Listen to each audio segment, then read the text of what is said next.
नमस्कार दोस्तों, मेरा नाम है साहिल और आज हम बात करने जा रहे हैं एक ऐसे सच की जो शायद आपको चौंका दे।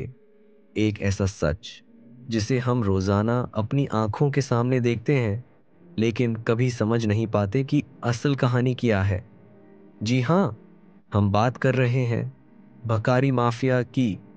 एक ऐसा सिस्टम जो दर्द और रहम को एक कारोबार में बदल देता है। आप एक दिन ऑफिस या स्कूल जा रहे हैं। ट्रैफिक सिग्नल पर गाड़ी रुकती है।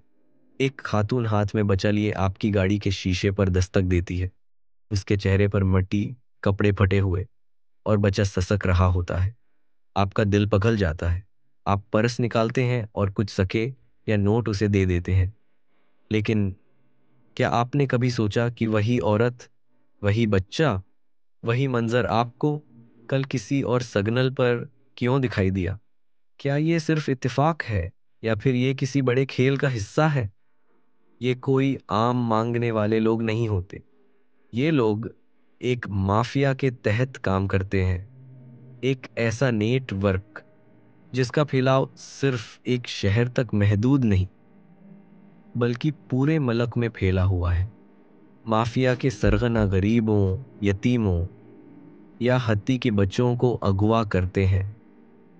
कई मर्तबा ये वालिदीन से बच्चों को किराए पर ले लेते हैं ताकि दिन भर उनसे भीख मंगवाई जा सके।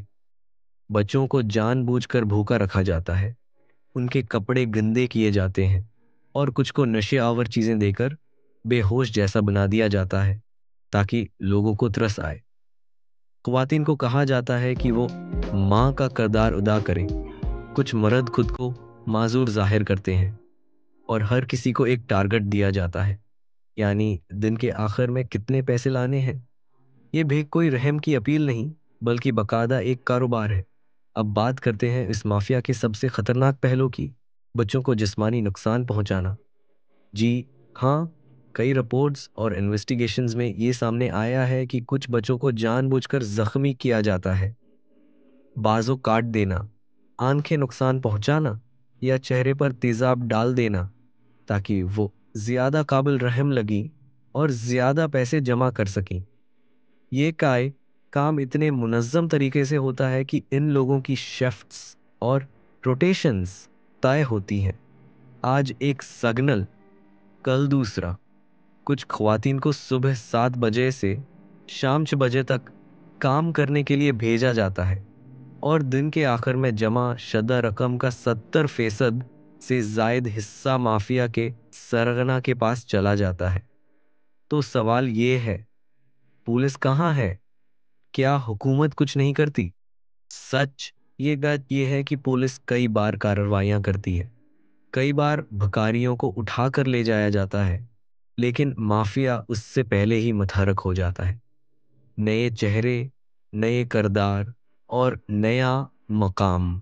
माफिया के पास हर चीज का पुलान होता है।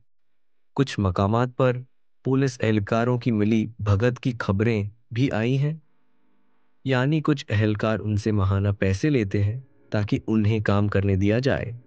ये वो सवाल है जो सबसे अहम है। हम क्या कर सकते हैं? वॉट? पैसे ना दें?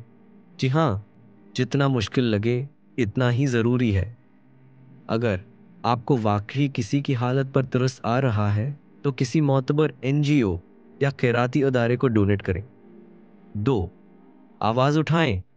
सोशल मीडिया पर, मकामी फोरम्स पर या न्यूज़ चैनल्स पर इस बारे में बात करें। जितना ज़्यादा ये मसला नुमायां होगा इतनी जल्दी कार्रवाई हो सकती है। 3, पुलिस को इत्तला दें। अगर आपको किसी मखसूस जगह पर रोज़ाना एक ही तरह का मंजर नज़र आ रहा है तो मकामी पुलिस को इत्तला दें। तस्वीरें या वीडियोस सबूत के तौर पर मददगार हो सकती हैं। 4, सोशल एडिट करें। मकामी सतह पर सोसाइटी और कम्युनिटी को मुतहरक करें कि वह जांच करें कि उनके अर्द गिर्द किया हो रहा है। आखिर में याद रखें, हम इंसानियत के नाम पर जिसे मदद समझते हैं वो शायद किसी मजबूर बच्चे के लिए जुल्म का सिलसिला बढ़ा रहा हो। रहम दिखाना बुरा नहीं, लेकिन समझदारी के साथ कदम उठाना और भी ज़रूरी है। वीडियो पसंद आए तो लाइक करें, शेयर करें और चैनल को सब्सक्राइब करना ना खा भूलें। मैं हूं साहिल, मिलता हूं आपसे अगली वीडियो में। तब तक के लिए सच को पहचानिए और आंखें खोल के देखिए।